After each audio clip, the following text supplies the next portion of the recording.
review the meeting minutes for August 15th.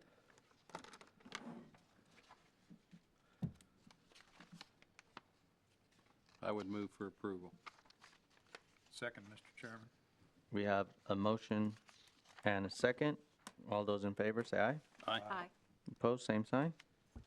Motion carries. Real estate acquisition policy. Real quickly, I should have done this before the minutes, but I just wanted to take a moment to welcome Dan Harder to our group. Thank you for your time and future input to this group. I think at the last meeting that you came just to kind of shadow, you were actually asked something from from the bench, so thank you for your time and coming onto the board. And if you're not familiar with everybody, Dan, everybody. So if I call you everybody out in public, respond to everybody, please. All right, excellent. All right. The real estate acquisition policy, we've gone through this now pretty extensively, I think, and thoroughly, I should say.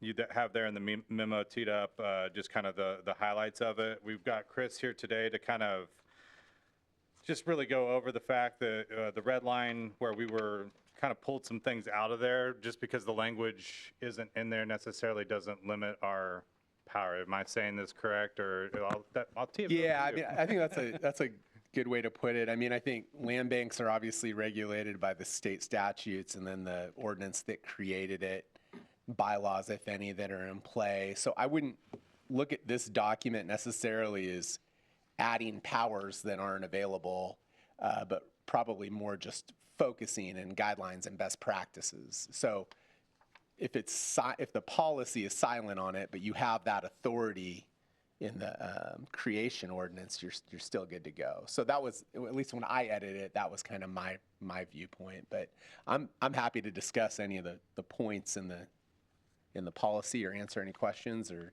take the pen if necessary. And I don't know if we need to go line by line again, or I don't know what you all tell me what direction you want to go.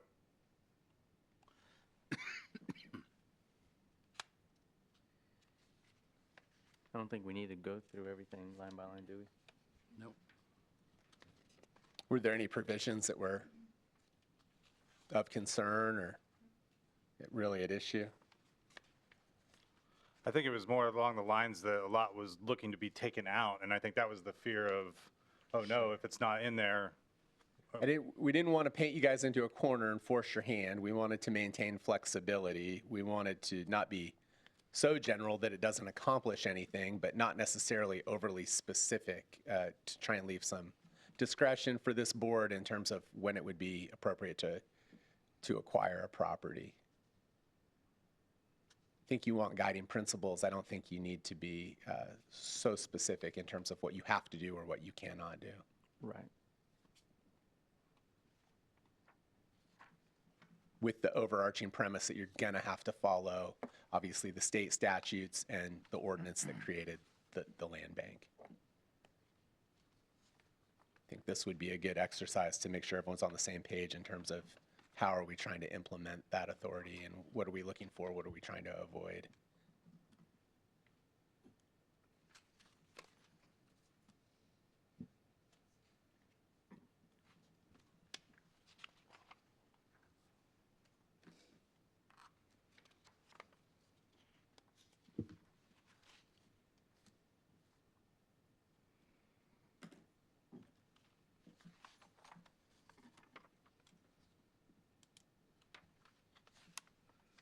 I know one of the provisions that Zach and I talked about, like on owner donation, we tried to streamline that as much as possible to not make them jump through all these hurdles. If they're willing to donate the property to the land bank, let's make it easy.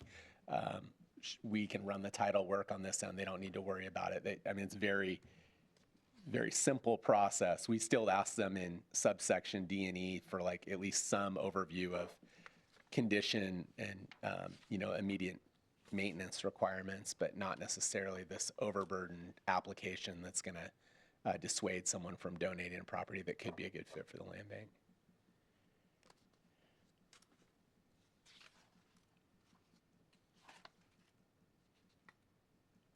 and I'm just kind of walking through some of these that are jumping out to me, but marketing and sale, it's a lot of permissive language. The land bank may solicit bids from a real estate brokerage. You're not required to, you're not prohibited to, you may. So it's kind of as this, other communities have had land banks for a few years. They kind of know how it works. How's it going to work in Newton? We want to give you guys that flexibility.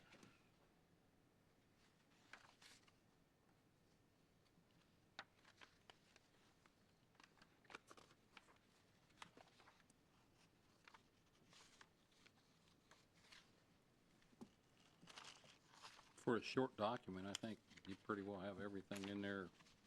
We have the right to reject. That's key, right? Yeah.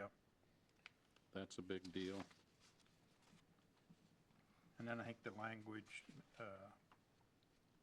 we got it right on whether or not we have the remediation of any property that has environmental issues. We don't get stuck with a surprise of some kind. Right. And I think we saw in some of the models where basically land banks are by default taking anything that falls through on a county auction. I don't think we want to be in that business necessarily. At least not at this point. Not yet. Right. Right. But we haven't painted ourselves into a corner by not. Right, defaulting to Yeah, that. right. Should we have the right to reject any bid for whatever reason that we?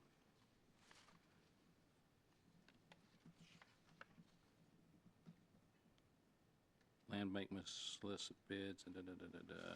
What section are we in, Rod? I'm sorry. I think the only one that talks about that is section 4. What if we just don't want to sell a property to someone because we've had problems with them, but their taxes are paid up? Yeah, I mean, I think there's a number of reasons why you would want to not enter into an agreement. So that's on marketing. Is there some, let me look for I didn't see any wording.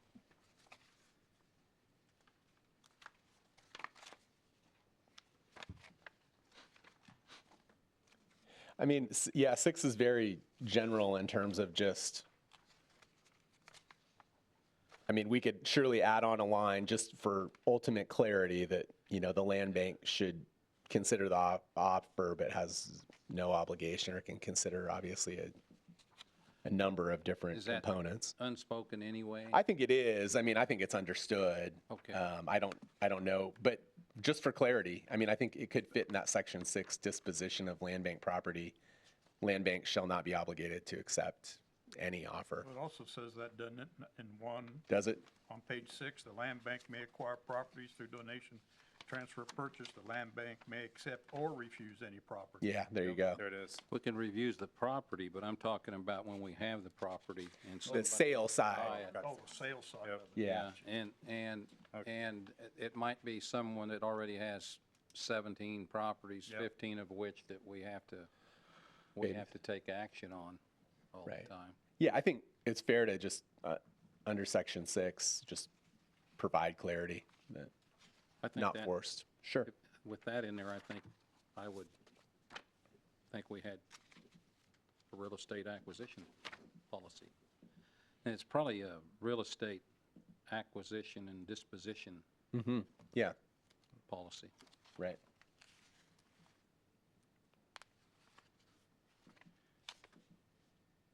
So we're hearing those 2 changes, changing the title to reflect both buy and sell, and then in 6, adding some clarifying language that the land bank would retain the discretion to, determine any offer on a case-by-case basis. Sounds good. And can we approve it That was- today with that was those my- changes? yeah. I'm comfortable with it if you guys Okay. are. Yeah, I'm sure you'll come up with good wording. yeah, it'd be it will be just that, and it'll be in your packet just for a Okay. next meeting. Excellent. Cool. I would make the motion then to approve the real estate acquisition and disposition policy. Second. We have a motion and a second. All in favor? Aye. Opposed? Same sign. Motion carries. All right.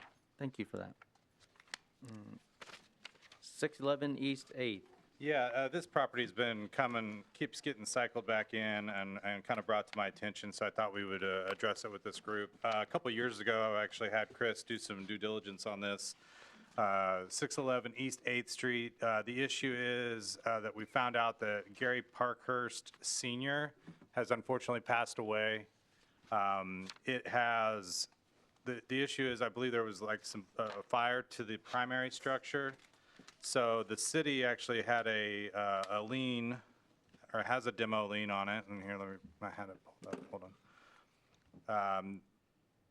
Yeah, there's a lien on the city side, I believe, for like $6,319.43.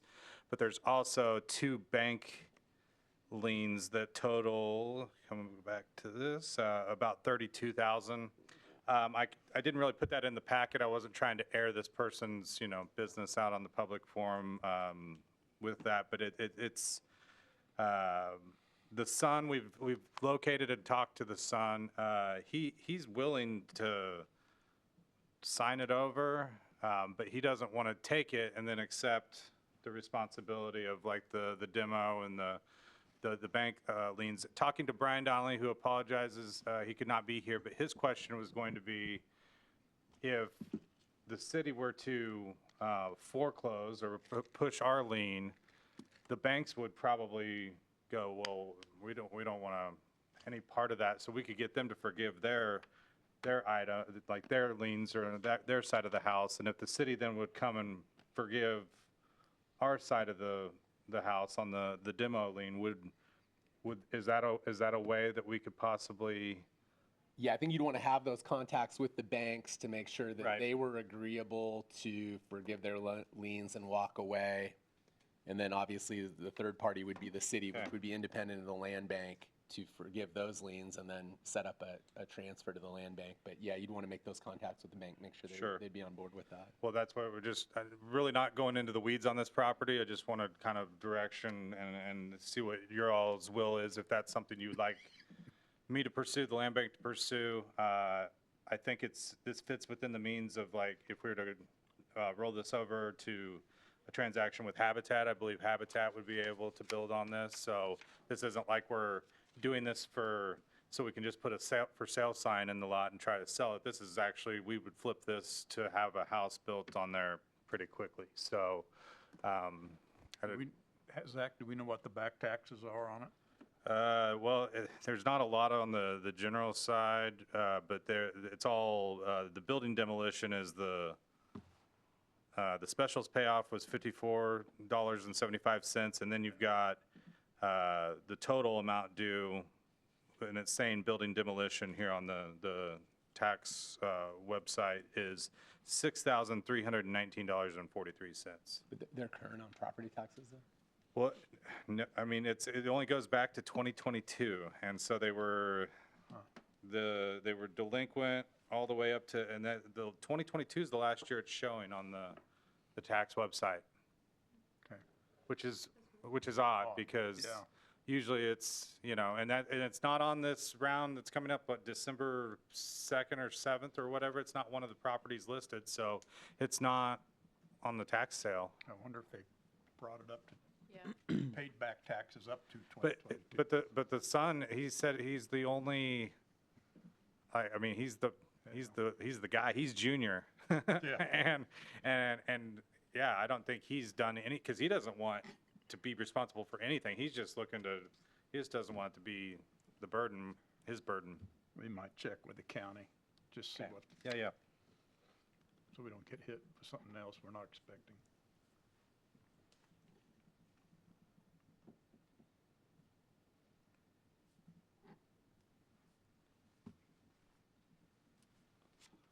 Okay, I think I've got enough direction that we can at least get a pathway, and I'll bring that at our next land bank meeting.